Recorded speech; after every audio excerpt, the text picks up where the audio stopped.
할렐루야. 오늘 성경 본문의 말씀은요, 신약성경 8장입니다. 사도행전 8장입니다. 제가 가진 성경으로는 신약성경 199쪽입니다. 신약성경 199쪽 우리 한 절씩 교독하도록 하겠습니다. 그 성에 시몬이라 하는 사람이 전부터 있어 마술을 행하여 사마리아 백성들을 놀라게 하며 자칭 큰 자라 하니, 낮은 사람부터 높은 사람까지 다 따르며 이르되 이 사람은 크다 일컫는 하나님의 능력이라 하더라. 오랫동안 그 마술에 놀랐으므로 그들이 따르더니 빌립이 하나님 나라와 및 예수 그리스도의 이름에 관하여 전도함을 그들이 믿고 남녀가 다 세례를 받으니, 시몬도 믿고 세례를 받은 후에 전심으로 빌립을 따라다니며 그 나타나는 표적과 큰 능력을 보고 놀라니라. 예루살렘에 있는 사도들이 사마리아도 하나님의 말씀을 받았다 함을 듣고 베드로와 요한을 보내매, 그들이 내려가서 그들을 위하여 성령 받기를 기도하니, 이는 아직 한 사람에게도 성령 내리신 일이 없고 오직 주 예수의 이름으로 세례만 받을 뿐이더라. 이에 두 사도가 그들에게 안수하매 성령을 받는지라. 시몬이 사도들의 안수로 성령 받는 것을 보고 돈을 들여 이르되 이 권능을 내게도 주어 누구든지 내가 안수하는 사람은 성령을 받게 하여 주소서 하니, 베드로가 이르되 내가 하나님의 선물을 돈 주고 살 줄로 생각하였으니 네 은과 네가 함께 망할지어다. 하나님 앞에서 내 마음이 바르지 못하니 이 돈은 내가 관계도 없고 분깃될 것도 없느니라. 그러므로 너희 이 악함을 회개하고 주께 기도하라. 혹 마음에 품은 것을 사하여 주시리라. 내가 보니 너는 악독이 가득하며 불의에 매인 바 되었도다. 함께 읽겠습니다. 시몬이 대답하여 이르되 나를 위하여 주께 기도하여 말한 것이 하나도 내게 임하지 않게 하소서 하니라. 아멘. 살아계신 하나님의 말씀입니다.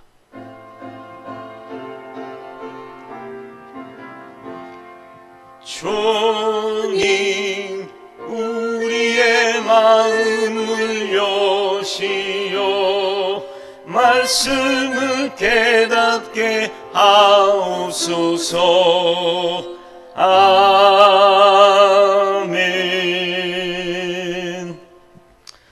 아멘.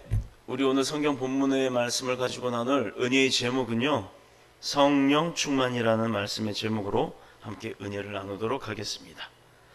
오늘 본문을 보면 세 사람이 나오죠. 빌립이라는 사람, 시몬이라는 마술사, 그리고 빌립이라는 사도, 그리고 또 그 빌립을 인도하고 다녔던 베드로라는 사도가 나옵니다. 이 시몬이라고 하는 사람이 직업이 뭐라고요?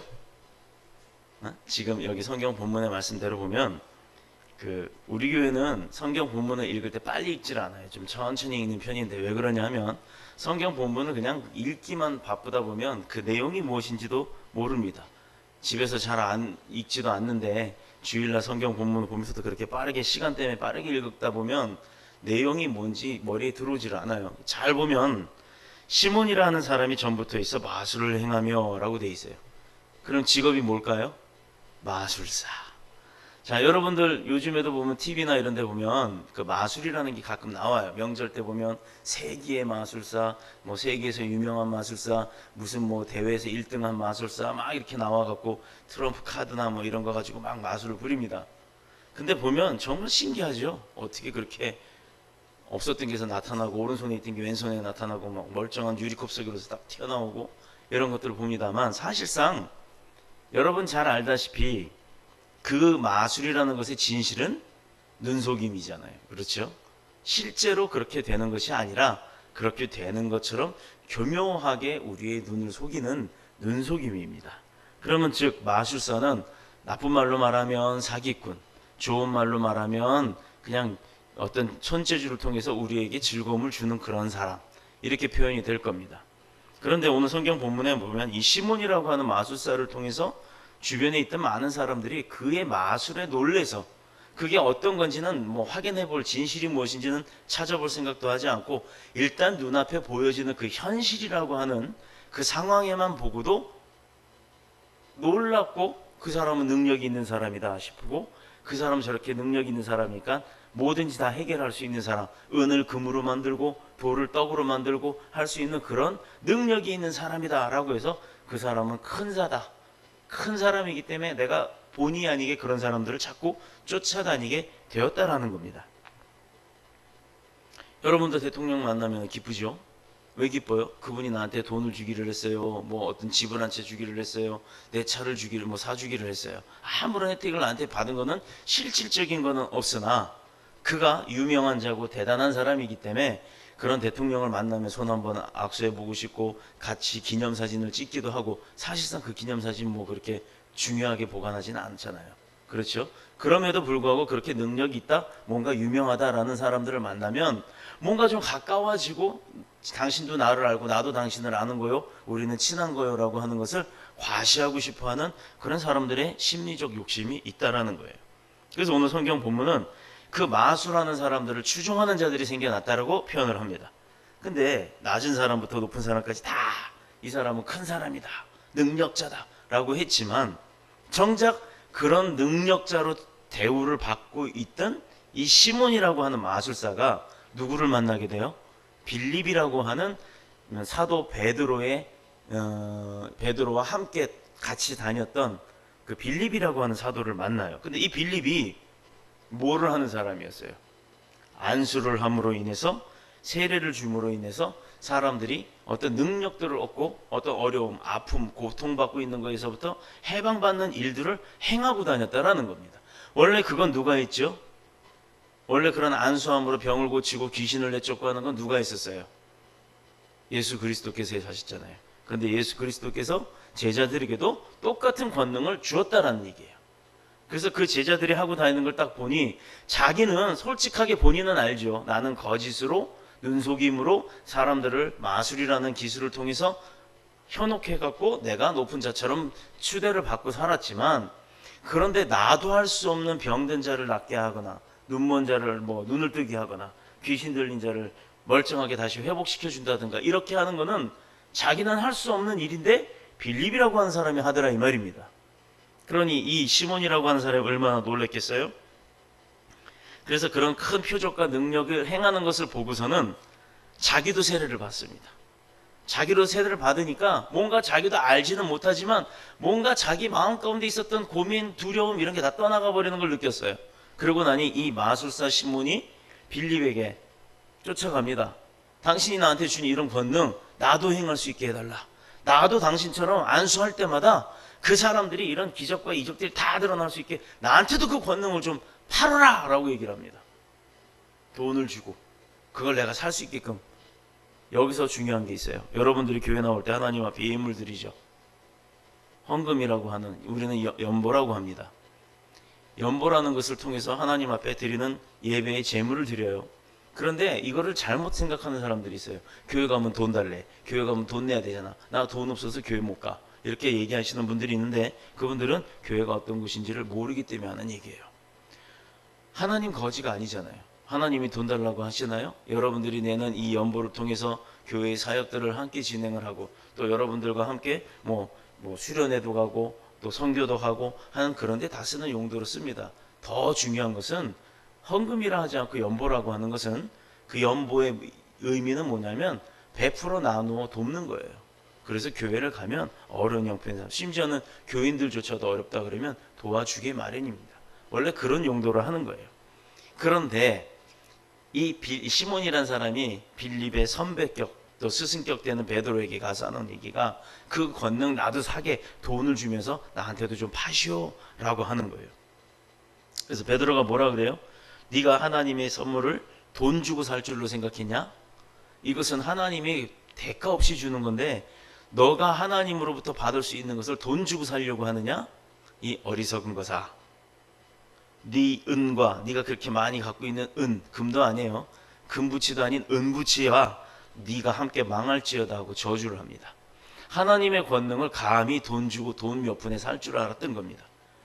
자, 하나님 앞에서 너의 마음, 즉 우리가 예배 드리러 온 이 사람들의, 이 모든 성도들이 가지고 있는 내 마음, 물론 세상에 6일 동안 돌아다니면서요 죄 짓죠, 욕도 하죠, 신호 위반도 하죠, 또 주님이 원치 않는 일도 하죠. 술 먹고 담배 피울 수도 있습니다.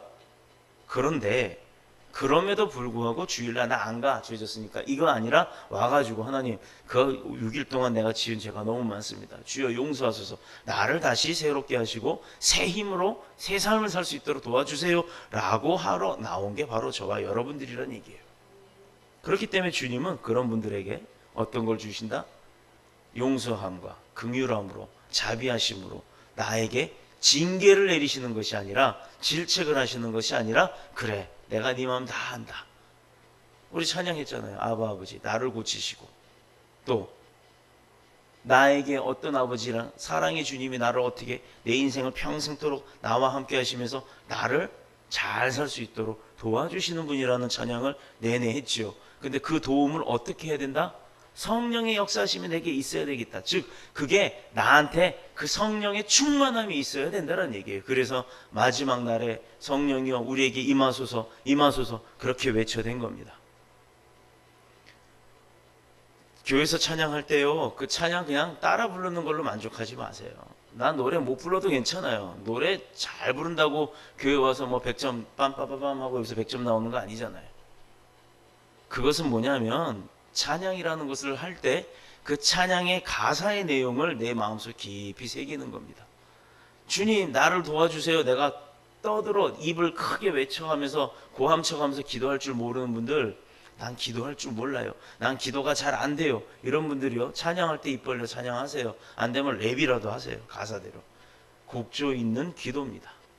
찬양은 노래가 아니라 노래와 다른 내 마음에 진실을 담은, 진심을 담은 주님 앞에 고백하는 고백입니다. 그래서 찬양은요 입 벌려서 하는 거예요. 왜?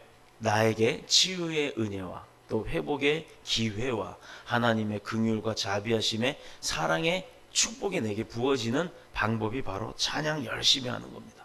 우리 교인들은 찬양 참 열심히 잘하죠. 잘해요. 자, 그러면 오늘 이 본문의 말씀처럼 은 몇 푼에 하나님의 능력, 성령 충만함을 살 수 있을까요?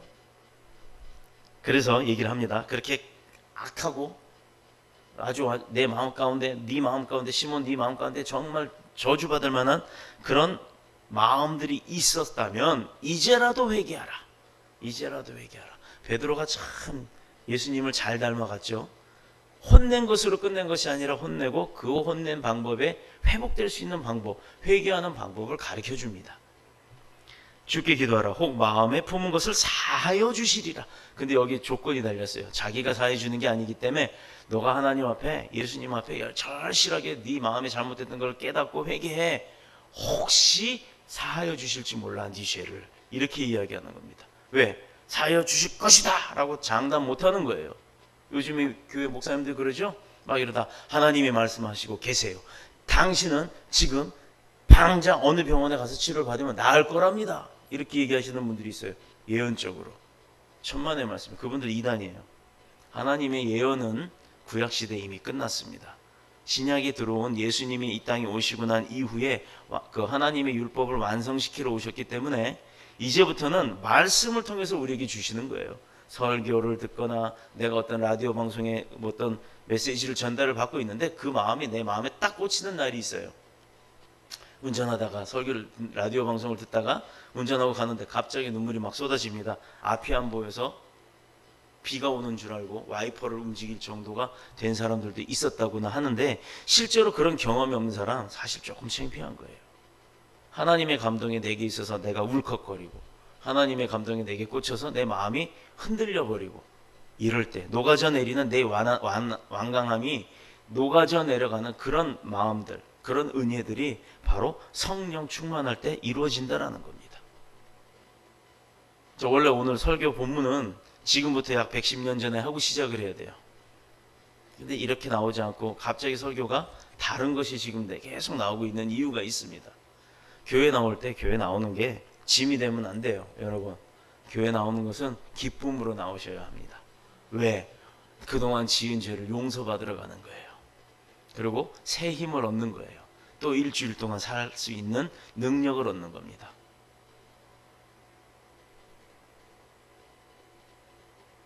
미국의 그 제임스 프레이저라고 하는 22살의 젊은 청년이 있었는데, 공학도입니다.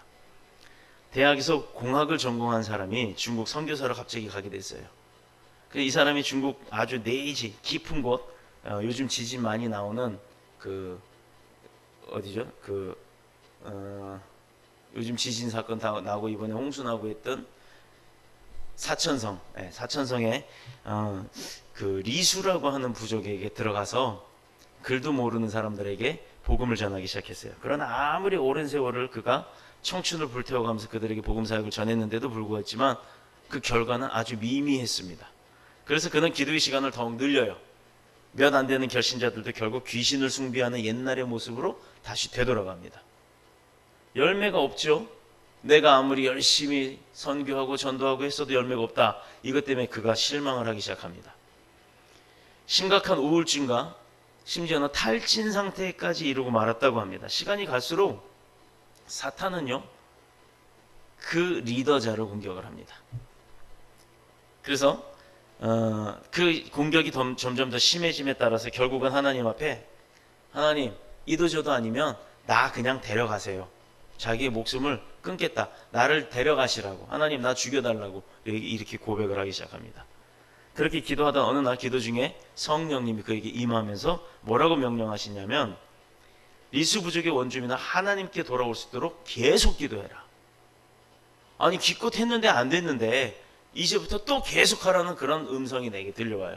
근데 여러분 잘 들으세요. 아까도 어느 목사님이 당신 어느 병원에 가면 병이 나을 겁니다라고 얘기하십니다 라고 음성 듣는다.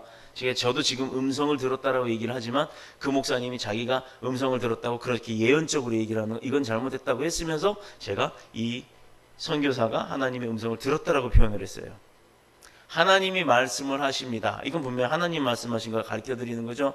그러나 성경을 통해 그 말씀을 이야기하는 거지, 지금 당장 내 귀에 아들아 너는 저 병원으로 가면 네가 아픈 그 병이 다 나을 것이 다으다 이렇게 가르쳐 들렸는 게 아니라는 거예요. 여러분들 마음에 하나님의 음성이 들린다. 나는 안 들려요. 한 번도 들어본 적 없어요. 그런데 잘 생각해 보십시오. 내가 나 나름대로 열심히 어떤 고민거리가 있어서 기도하고 있는데 기도가 이루어졌어요. 우연이네. 천만의 말씀이야. 우연이 아닙니다. 그게 바로 하나님의 응답이에요.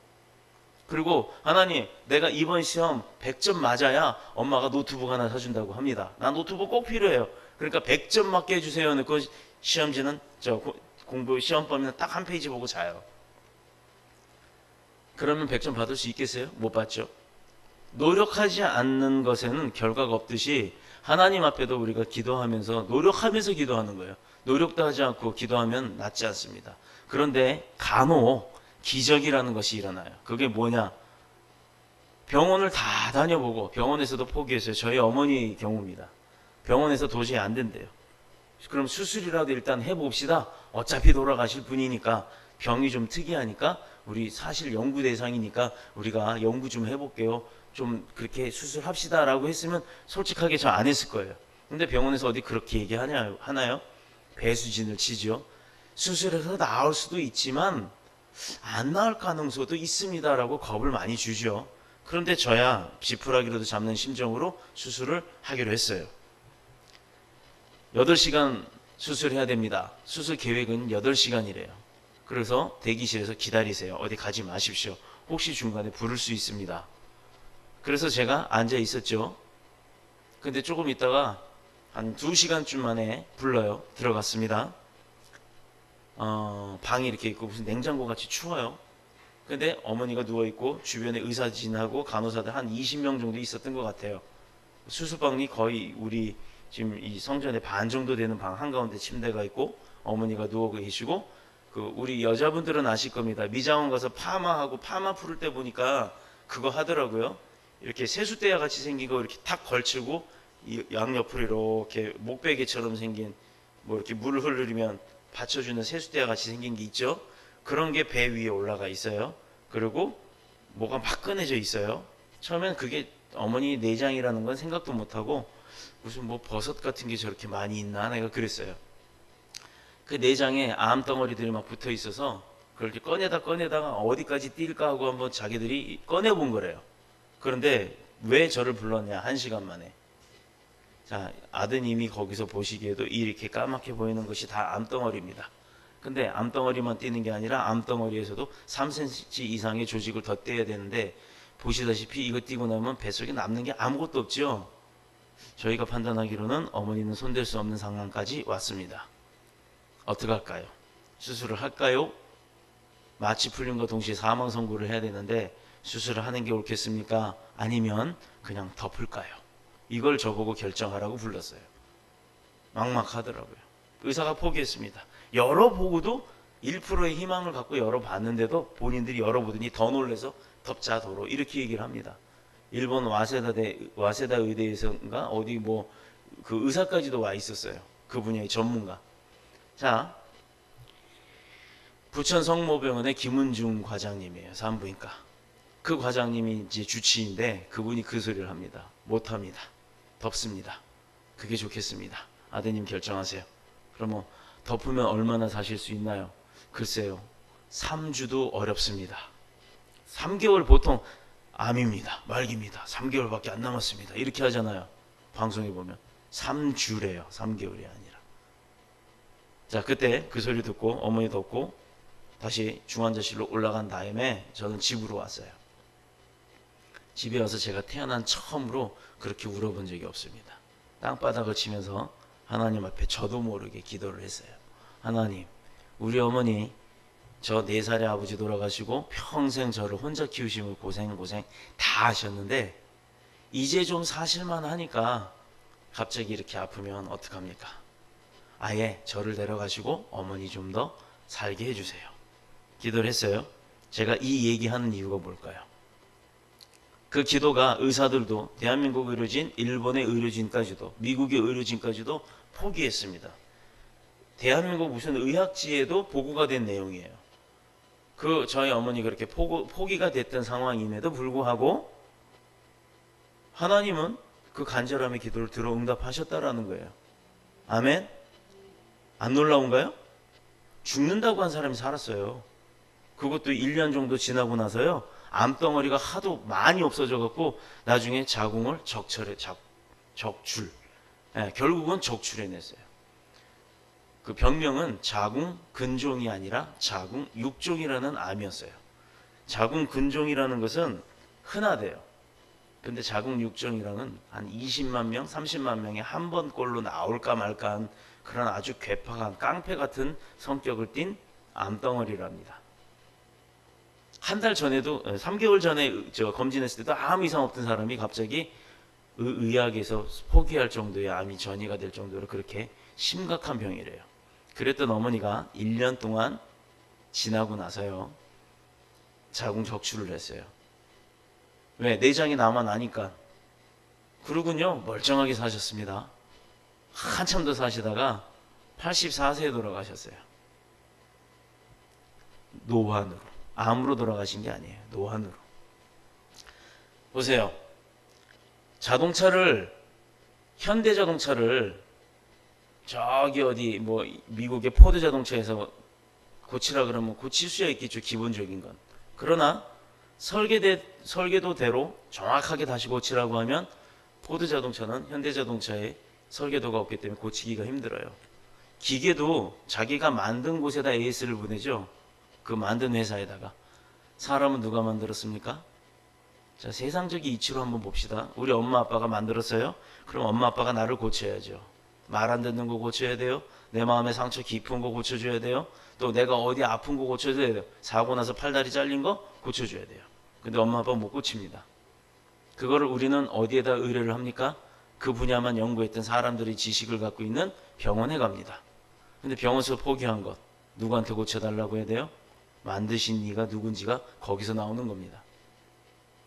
그래서 만드신 분은 만든 거를 너무 잘 알기 때문에 어떻게 만드는지를 알기 때문에 고칠 줄도 있는 거예요. 그래서 하나님께 기도했을 때 고침을 받는 겁니다. 근데 그것을 늘상 우리가 마음 가운데 또 삶 가운데 곁에서 늘상 얻을 수 있는 게 있어요. 그것이 무엇이냐? 바로 오늘 성경 말씀 제목처럼 성령의 도움을 받는 겁니다.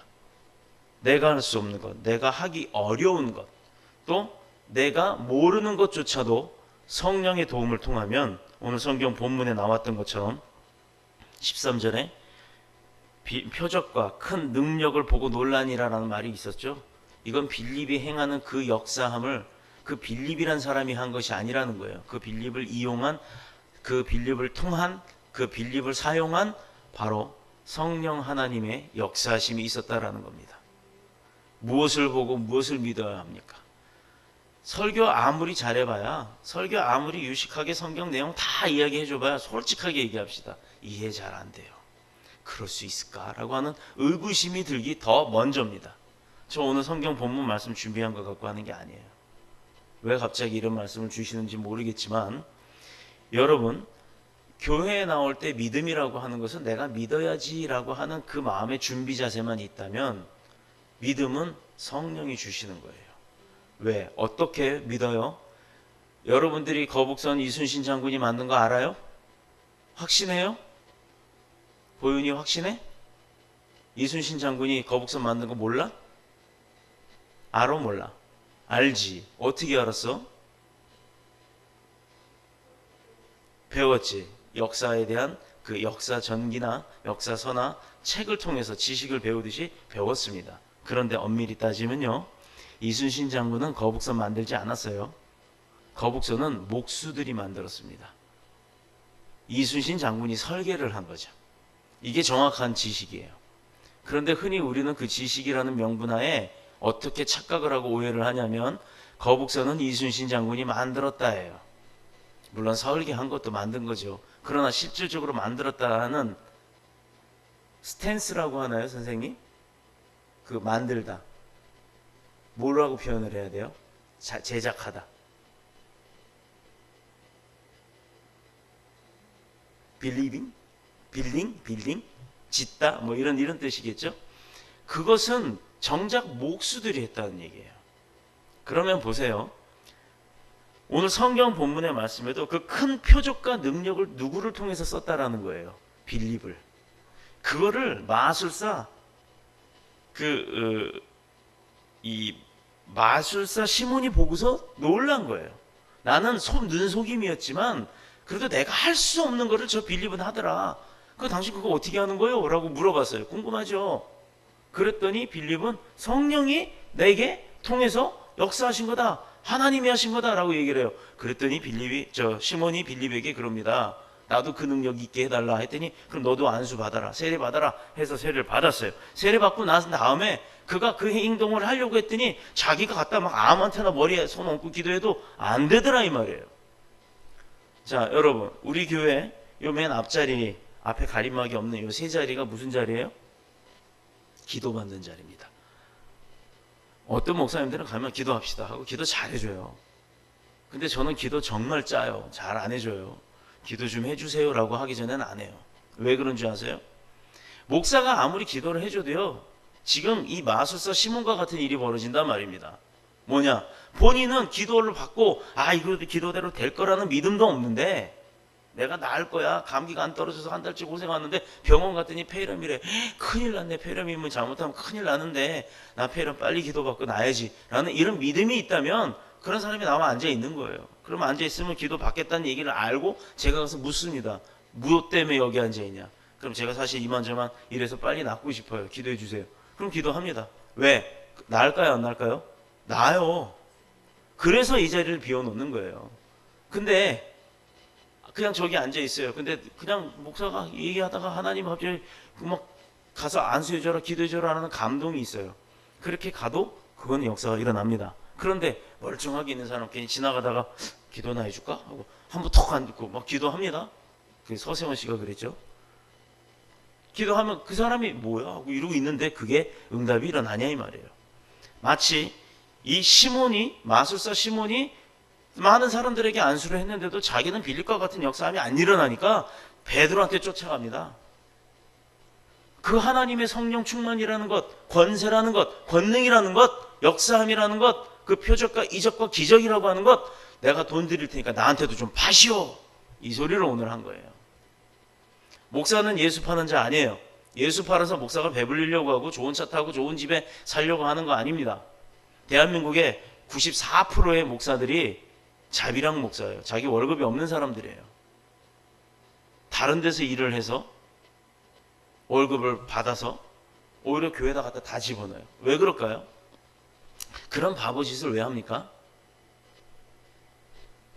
제가 어디 나가면 뭐 한 달에 100만 원 못 벌겠어요? 근데 100만 원을 버는 것커녕 그 이상을 갖다가 교회 운영에 집어넣는다. 헌금을 한다. 왜 저런 바보 짓을 할까? 그렇다고 해서 교회 성도가 몇백 명씩 되는 것도 아니고요. 왜 그럴까요? 그런 생각 해보셨어요? 나 같으면 그렇게 할 수 있을까? 저도 원래는 못합니다. 저도 원래 못해요. 그런데 하나님이 하라고 하시니까 하는 것뿐이에요. 제가 목사가 되고 싶어 했던 사람도 아니고 목사 하려고 했던 것도 아니고 목사가 되면서도조차도 교회를 세울 거라는 생각을 하질 않았었어요. 그런데 하나님은 계속해서 그걸 요구하셔요. 마음의 감동, 기도할 때마다 계속 그런 음성을 주시는 거예요. 음성이 또 얘야 네가 여기서 해라 이거 아니라고요. 성경 본문을 봐도 그렇고 누구를 만나도 그렇고 계속해서 목회를 하실 분이군요 라는 계속 그 이야기가 저에게 들려옵니다. 그래서 기도합니다. 하나님, 제가 갈 길이 무엇입니까? 성령의 인도하심 대로 따르게 하옵소서 라고 했더니 그날부터 기적이 벌어져요. 분명히 이곳에서 교회를 하라고는 합니다. 그런데 제 수중 통장의 잔고는 빵원이었어요. 100원, 200원은 보통 들어있죠. 아무리 안 쓰는 통장도 1000원까지는 들어가 있을 겁니다. 그런데 2층 공사를 하면서 전부 털어 썼기 때문에 잔고가 없었어요. 그런데 이곳에서 해라. 여러분 어떻게 할 수 있겠어요? 일단 현실적으로 보증금, 전기세, 공사비, 재료 그런 돈들이 다 필요하죠. 돈도 없는데 공사부터 벌릴 수도 없고요. 또 임대도 안 났는데 공사하게 내버려둘 건물주도 없을 거고요. 그런데 역사함은 무엇이었느냐? 그래요, 하나님. 명령대로 저는 어떻게 할지 모르지만 기도합니다. 여기 장판 깔아놓고 여기 증인들이 있어요. 제가 거짓말하는 거 아니죠? 장판 깔아놓고 기도합니다. 하나님, 이곳에서 교회를 하라고 하시니 하겠습니다 라고 순종의 고백은 해요. 근데 어떻게 해요? 저 돈 없어요. 더 잘하시잖아요. 아버지 해결해 주세요. 2달을 기도했어요. 지나가는 권사님이 오셨습니다. 나 개 탔는데 500만 원 들고 와요. 하나님이 이곳에다가 뿌리라고 합니다. 그렇다고 무슨 돈 많다고 돈 자랑하라고 팍 뿌리라는 얘기가 아니고, 그래서 그분이 그렇게 얘기를 합니다. 헌물을 하셨어요. 헌금을 하셨어요. 근데 그 금액이 정확하게 보증금입니다. 신나서 보증금 들고 와서 계약합니다. 근데 계약하면서 그래요. 계약하면 그날로부터 한 달 뒤에 월세를 줘야죠. 건물주한테 부탁합니다. 여기 공사하는데 2달 정도 걸릴 것 같아요. 그동안은 아무것도 못하니까 월세는 4월 달부터 드리는 걸로 하고 이거 좀 쓰면 안 될까요? 하고 계약을 하니까 되게 기뻐하시면서 승낙을 하셨어요. 12월 달에 계약을 합니다. 1월, 2월, 3월, 4월 6일 날 설립을 했어요. 4개월 동안 월세를 안 받고 이거를 그냥 주신 거예요.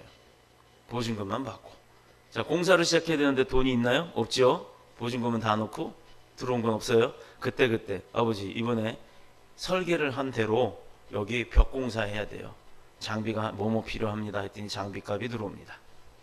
하나님이 일반인 학생을 보내서 또 학원의 학원생들을 막 붙여주셨어요. 우리는 광고도 안 했는데. 근데 첫 달에 수강료는 무조건 첫 열매로 우리 강도사님이 하나님 앞에 드려요. 그럼 10명이 10만 원씩 내는 학생 10명이 오면 100만 원이잖아요. 그렇죠? 그 100만 원이 고스란히 헌금으로 들어옵니다. 그 헌금으로 장비를 사요. 또 장비 사놓고 재료가 있어야죠. 또 재료값 80만 원이 필요합니다 기도했더니 그 다음 달에 또 청년 몇 명이 옵니다.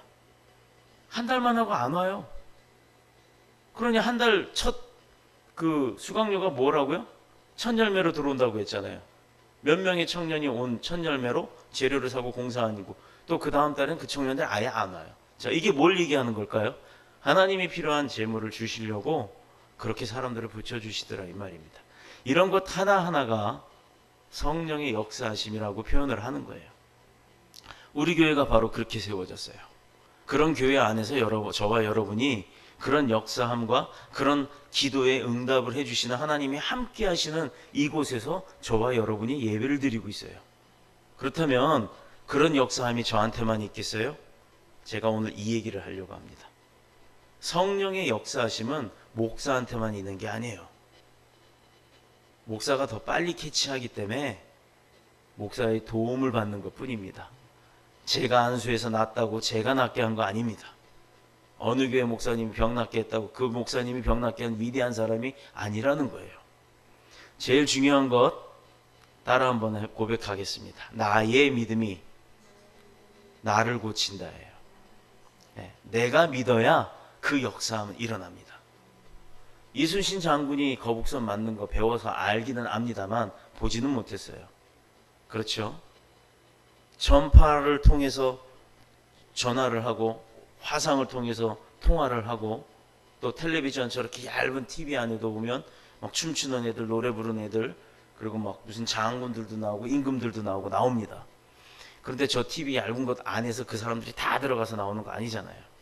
전파라고 하는 보이지 않는 것을 통해서 보이지 않지만 실제로 이루어지는, 교류가 되는 그런 내용들이 우리 눈에는 보이지 않지만 실제로 존재하지 않습니까? 다 다른 거는 믿는데 왜 하나님은 눈에 안 보인다고 안 믿죠? 그거 잘못된 거예요. 하나님은 살아계시기 때문에 안 보인다라고 생각하시면 됩니다. 내가 보고 싶어도 바쁘셔서 다른 데 막 다니시느라고 내 눈에 안 보인다라고 인정하시면 그게 더 큰 믿음이 되는 거예요. 그러나 하나님은 능력자시기 때문에 내가 어디서 무엇을 하든 어떤 것을 하든 다 알고 계신다는 것 잊지 마시기 축복합니다. 그리고 마지막으로 제가 예화 하나 이야기를 하고 설교를 마치도록 하겠습니다. 어느 날 어느 나라에 아이들을 교육하는 선생님이 있었어요. 유치원 선생님이라고 할까요? 근데 이 유치원 선생님이 아이들 한 사람 한 사람한테 얼마나 내 말에 순종을 잘하나 그걸 보려고 참새 한 마리씩을 줍니다. 10명의 아이들에게 10마리 참새를 나눠줬어요. 그래 놓고 얘기합니다. 얘들아, 이거 있잖아. 아무도 없는 곳에 가서 죽여라. 그래서 네가 잡아먹든 아니면 땅에 묻든 그냥 죽여라. 그게 내가 너희들한테 가르치는 훈련이다 라고 하고 가르칩니다. 10명의 아이들이 뿔뿔이 산속으로 흩어졌어요. 1시간이 지나 9명의 아이들이 다 돌아옵니다. 근데 한 아이가 안 와요. 2시간이 지나도 안 오고 3시간이 지나도 안 오고 한참을 기다려도 안 오는데 어둑어둑해진 다음에 이제 선생님이 찾으러 다니니까 그때서야, 아주 어둠이 내려깔리는 그때서야 한 아이가 울면서 옵니다. 그러더니 너 왜 우니? 왜 이제 우니? 라고 했더니 그 아이가 뭐라고 얘기했냐면 저는 참새를 못 죽였어요. 그러더니 손에서 이렇게 내밀어요. 그래서 왜 못 죽였니? 그랬더니 이 아이가 고백을 합니다. 뭐라고? 저는 선생님이 아무도 없는 곳에 가서 이 아이를 죽이라고, 참새를 죽이라고 했는데 아무도 없는 곳을 찾다 결국 못 찾았어요. 그래서 죽이지 못했어요. 왜 아무도 없는 곳에 못 찾니? 다른 애들은 다 죽였는데 하나님이 계속 쳐다보고 계셔서 죽일 수가 없었어요. 이 이야기를 고백을 하더랍니다. 여러분, 이 아이의 믿음이 참된 믿음이에요.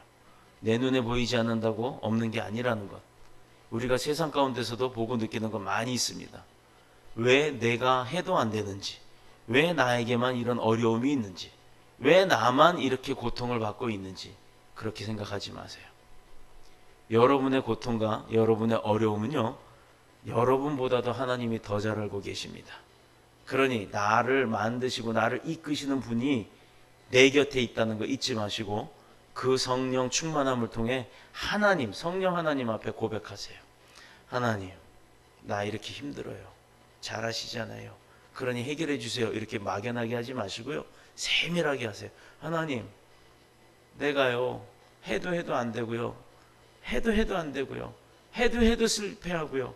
어느 날 누구를 만났더니 사기당하고요. 어느 날 누구를 만났더니 나를 이용하더라고요. 그런데도 나는 그 사람이 좋았어요. 나는 그 일이 좋았어요. 나는 그 회사가 좋았어요. 나는 그 학교가 좋았어요. 그런데도 나는 어떻게 해야 합니까? 이거를 하나님 앞에 낱낱이 구하세요. 그렇게 하면 그 기도의 응답이 여러분들께 이루어집니다. 조건은 이루어질 거라는 믿음이 있어야 된다는 거예요. 내게도 그런 역사함을 통해 나도 하나님의 은혜가 충만하게 될 거라는 그 믿음을 갖고 기도해서 모든 내 마음 가운데 아픔, 치유받아야 될 상처들, 그리고 힘든 일들이 회복되지는 축복이 있기를 그리스도이신 예수님의 이름으로 축복합니다. 기도하겠습니다. 주의 집에